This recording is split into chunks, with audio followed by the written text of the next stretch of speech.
Hey, it's Dustin Yark, freelance writer, and today I just want to go over some top blogging mistakes that newbies make and how to avoid them.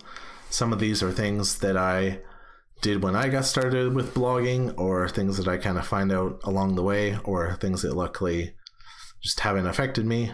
So here are my blogging tips for you. The first one is don't get stuck or overthink it. Like if you're questioning about whether you should start a blog or not, just go ahead and do it. Like there's never going to be a perfect time to start, and you're always not going to be like as good as you want to be until you get started. Like anything, blogging, you really improve with time, and you just have to put in the effort. Your first few blog posts might suck. If you start blogging today and then you come back in a year or two, yeah, you might kind of cringe when you look at your writing, but that's not going to ever improve until you actually get started. So my first tip is, if you want to blog and you're thinking about starting a blog, just go ahead and do it. My next tip is don't write like rants or opinion pieces or anything that's not searchable. You want to pick topics that you write your blog about that people are actually typing into Google as questions, because otherwise people won't find your thing. It's like if you just write like a random title that's like the date or why you had a bad day or something, people aren't going to search that. So ideally you have a blog that's in like an actual niche, or at least like a hobby that you're interested in, and then you can kind of make titles about stuff in that niche that people are actually going to be searching for. So don't just like write opinion pieces, because nobody's ever going to find it. My next tip is that you should invest in your learning. A big mistake that bloggers make when they start out is not investing in their learning. So research SEO. I've made a couple of videos about SEO already. Kind of study writing and how to write, especially focus on writing good content that's made for the web, and even take paid courses if you have to kind of up your writing game. Even if you have to spend like $100-$200 to take a course in how to write, that's probably worth your time. Another mistake that I find newbie bloggers make is not focusing on one niche.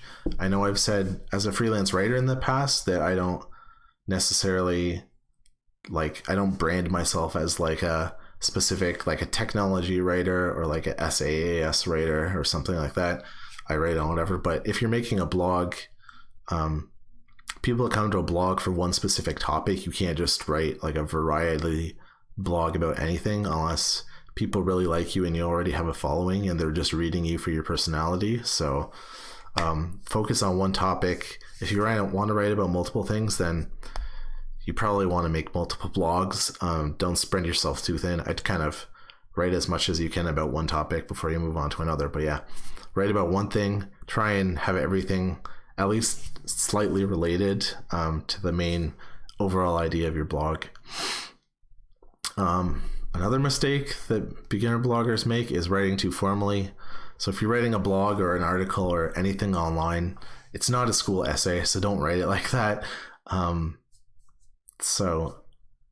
can probably think of like what the difference is. Basically, you want to write conversationally for the web versus super formal for school.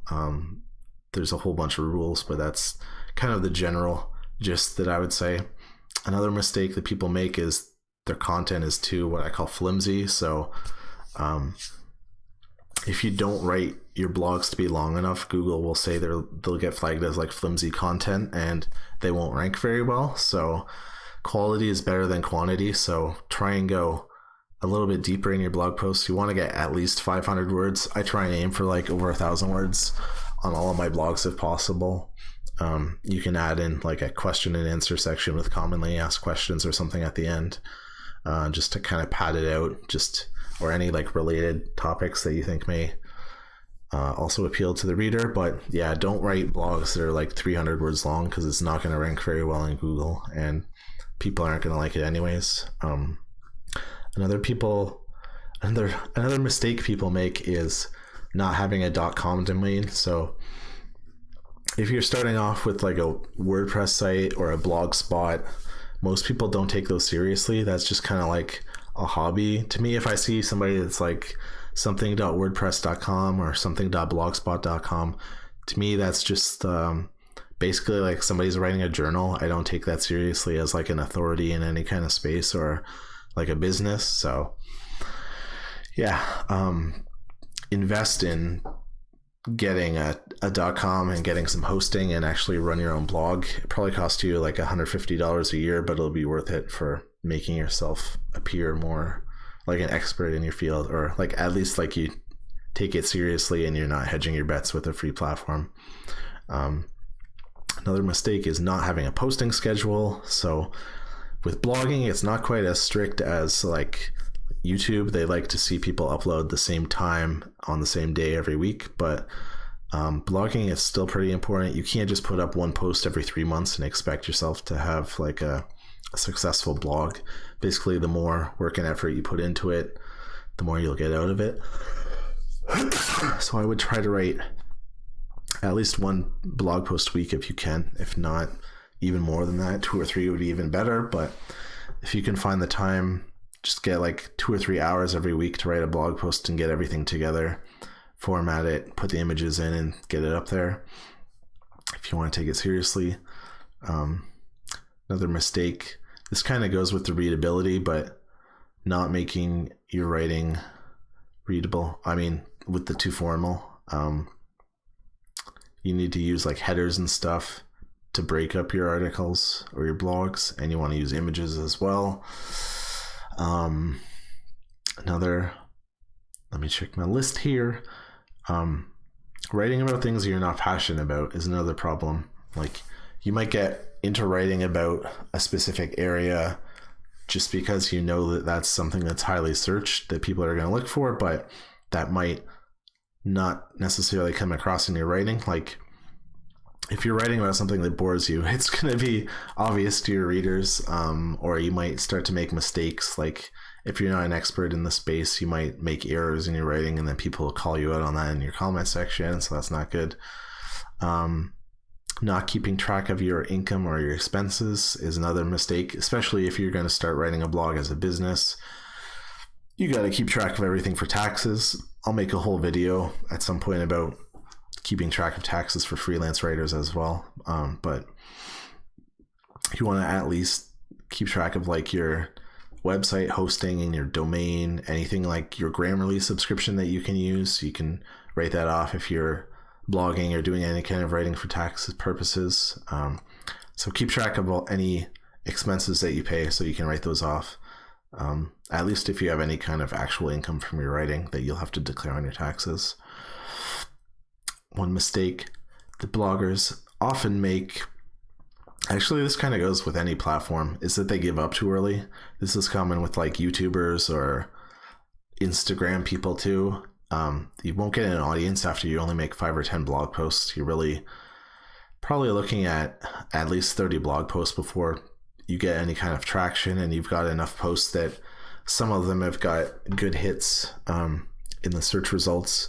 Everything that you write isn't going to rank, even if you do your keyword research and everything seems perfect. So if you make 20 or 30 posts, then you have a good chance that at least 1 or 2 of them are going to rank really well and start to get you traffic. But if you give up too early after like you write 3 blog posts and you see that you're getting like 2 visitors a day, you might get discouraged. So don't give up. Just regardless of what you're doing online, just be aware that there's going to be like this ghost town phase where nobody's reading your stuff, but you're still putting out content. You just have to have faith that it works. Everybody else has started their blog and their YouTube channel, everything else from zero. So yeah, just don't give up too early.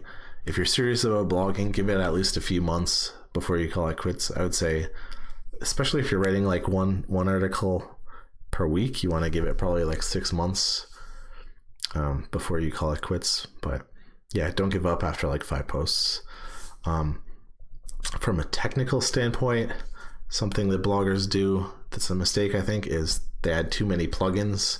So you want your blog to be really fancy and professional looking, so you add all these plugins that add special features and stuff. Like you might have like a table of contents plugin, some kind of special like embedding videos thing, or like there's like thousands of different plugins that you could use for like SEO and analytics and stuff. But don't add too many plugins. Basically just add the bare minimum plugins that you need, because every plugin that you add can slow down your site. Some of them are really optimized worse than others, and it can really slow your stuff down.